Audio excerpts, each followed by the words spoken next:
नमस्कार, मैं हूं आपके साथ नेहा कठैत। डेली पोस्ट पंजाब, हरियाणा, हिमाचल देख रहे हैं आप। रुक करेंगे इस वक्त की बड़ी खबर का।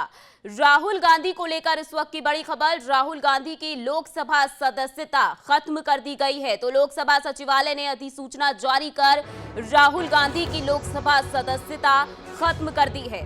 मानहानि केस में राहुल को 2 साल की सजा सुनाई गई थी। कोलार रैली के दौरान राहुल ने मोदी सरनेम को लेकर विवादित बयान दे दिया था।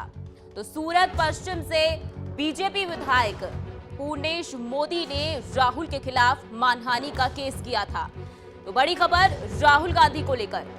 राहुल गांधी की लोकसभा सदस्यता खत्म कर दी गई है। राहुल गांधी को मोदी सरनेम टिप्पणी मामले में दोषी ठहराए जाने की तारीख में उन्हें लोकसभा के सदस्य के रूप में अयोग्य घोषित कर दिया गया है। लोकसभा सचिवालय की तरफ से इस बारे में एक अधिसूचना जारी की गई है। आपको बता दें, सूरत की अदालत ने बीते रोज राहुल गांधी को मानहानि केस में 2 साल की सजा सुनाई थी। 2019 लोकसभा चुनाव से पहले कर्नाटक के कोलार में एक रैली के दौरान कर दी, लेकिन उससे हमें कोई चिंता नहीं है। राहुल गांधी जी को वो जानते नहीं है, और फिर वो कांग्रेस के लोग हैं। 78-79 में भी हमारे नेतृत्व को समाप्त करने की कोशिश की गई थी, और देश ने कहा इंदिरा लाओ, देश बचाओ। और हम देश की जनता के पास जाएंगे, कोर्ट में भी जाएंगे, देश की जनता के पास भी जाएंगे, गांव-गांव जाएंगे। अभी ऐसा नहीं है कि इंदिरा गांधी के सब सिपाही मर नहीं गए, और हम इस हमले के खिलाफ जबरदस्त प्रतिवाद देंगे। और मैं धन्यवाद देना चाहता हूं देश के प्रतिपक्ष को। सब लोग, सब हमसे सहमत थोड़ी हैं। राजनीतिक हमारी प्रतिद्वंदिताएं हैं, लेकिन सब आए हैं, खड़े हो रहे हैं, और पूरा प्रतिपक्ष एकजुट होगा। ये लोकतंत्र बचाने की लड़ाई है। शायद कल शहीद भगत सिंह, राजगुरु और बटुकेश्वर दत्त जी के बलिदान का दिवस था। वो बलिदान का दिवस ने राहुल गांधी जी के राजनीतिक बलिदान मांगा सदस्यता के रूप में, और ये देश के लिए एक टर्निंग पॉइंट होगा। लोकतंत्र बचाने की लड़ाई जो है, देश जीतेगा, कांग्रेस जीतेगी, देश का प्रतिपक्ष जीतेगा। धन्यवाद। तो हरीश रावत की तरफ से बयान दिया गया है कि हम इसके खिलाफ लड़ाई लड़ेंगे, कांग्रेस पार्टी प्रदर्शन करेगी और इस बात को पूरी तरह से ऊपर तक ले जाया जाएगा। को सत्य बोलने के लिए वो राहुल जी को डिस्क्वालीफाई करने के लिए सारे प्रयास किए हैं, और सच बोलने वालों को लोकतंत्र के उसूलों के अनुसार और संविधान के तहत और उसकी रक्षा के लिए और जनता के हकूक के लिए लड़ने वालों का मुंह बंद करने के लिए उनको सदन से बाहर डाला गया है। तो जब ये ऐसा एक परसेप्शन बना रहे हैं कि राहुल जी बैकवर्ड क्लास के खिलाफ बोले, और राहुल जी जो सच्चाई देश के सामने रखना चाहते थे और रख रहे हैं, वो उनको जच रहा नहीं।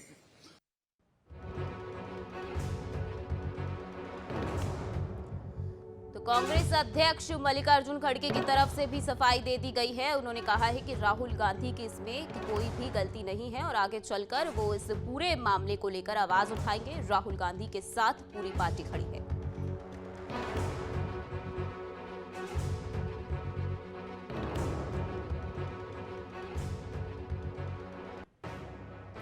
खबर पर ज्यादा जानकारी के लिए हमारे वरिष्ठ संवाददाता प्रमोद शर्मा हमारे साथ जुड़ चुके हैं। प्रमोद शर्मा, आपसे जानना चाहेंगे, राहुल गांधी की मुश्किलें एक के बाद एक बढ़ती नजर आ रही हैं। पहले 2 साल की सजा सुनाई गई, अब उनकी सदस्यता खत्म कर दी गई है। सबसे पहले हम जानना चाहेंगे कि आप अपने दर्शकों को बताइए कि क्यों आखिर उनकी सदस्यता खत्म की गई। देखिए नेहा, कल सूरत की सेशन कोर्ट ने राहुल गांधी को 2 साल की सज़ा सुनाई है। इसमें क्रिमिनल केस डाला गया था, डिफेमेशन का, मानहानि का, जिसमें 2019 में चुनाव के दौरान जो राहुल गांधी का भाषण था, जिसमें उन्होंने कहा था कि नीरव मोदी हों, ललित मोदी हों या कोई और मोदी हैं, ये सब चोर हैं, और उन्होंने कहा था जिनका सरनेम मोदी है वो सारे के सारे चोर हैं। तो एक तरह से उन्होंने प्रधानमंत्री नरेंद्र मोदी को अपने निशाने पर लिया था और इसी को लेकर उनके खिलाफ मानहानि की केस दर्ज किया गया था सूरत की अदालत में, जिसमें सुनवाई के बाद कल कोर्ट ने पाया कि राहुल गांधी मानहानि के दोषी हैं और उनको 2 साल की सज़ा सुनाई गई। ये अलग बात है कि राहुल गांधी को जमानत मिल गई थी, वो जेल जाने से बच गए और उनको 30 दिन का वक्त दिया गया है इस सज़ा के खिलाफ अपील करने के लिए। वो गुजरात हाई कोर्ट जा सकते हैं इस सज़ा के खिलाफ। लेकिन ये जो आज आदेश हुआ है पार्लियामेंट से, लोकसभा की तरफ से, लोकसभा सचिवालय के जो महासचिव हैं उत्पल कुमार सिंह, इन्होंने अधिसूचना जारी कर दी है, नोटिफिकेशन जारी कर दिया है, जिसमें उन्होंने इस सज़ा का हवाले देते हुए लिखा है कि in term of the provision of article 102(1)(e) of the constitution of India read with section 8 of the representation of the people act 1951। यानी कि इस कानून के तहत जो पार्लियामेंट से पास है, राहुल गांधी की सदस्यता रद्द की जाती है और अब वो लोकसभा के सदस्य नहीं रहे हैं। 2019 में वो वायनाड से चुने गए थे, अमेठी से भी चुनाव लड़े थे लेकिन स्मृति ईरानी के आगे हार गए थे, तो वायनाड से अब वो लोकसभा के सदस्य नहीं रहे हैं।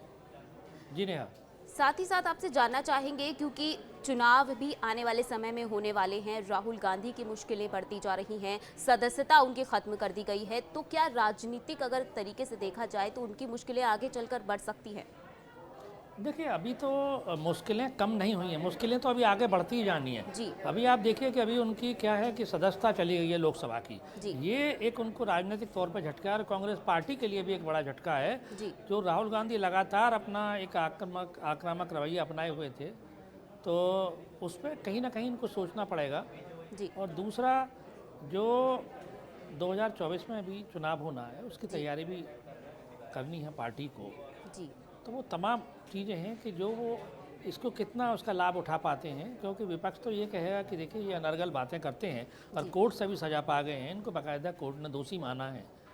तो कांग्रेस पार्टी के लिए मुश्किलें अभी आसान नहीं है, उनका समाधान निकालना पड़ेगा उनको कि आगे उनकी क्या लाइन रहने वाली है। जी, तो मुश्किलें आगे चलकर भी कांग्रेस पार्टी की भी बढ़ सकती हैं। धन्यवाद प्रमोद तमाम जानकारी के लिए। तो राहुल गांधी को 2 साल की सजा सुनाए जाने के बाद अब उनकी सदस्यता भी खत्म कर दी गई है, तो लोकसभा सदस्यता खत्म कर दी गई है राहुल गांधी की। पूरा मामला उस वक्त शुरू हुआ जब राहुल गांधी ने एक रैली के दौरान बयान दे दिया था, मोदी सरनेम को लेकर उन्होंने विवादित बयान दिया था। उन्होंने कहा था कि सारे चोरों के नाम जो सरनेम है वो मोदी ही क्यों होते हैं। तो इस बयान के बाद से राहुल गांधी की मुश्किलें लगातार बढ़ती चली गई और 2 साल की सजा उनको सुनाई गई और अब राहुल गांधी की सदस्यता भी खत्म कर दी गई है। Punjab, Haryana, Himachal, journalism of hope.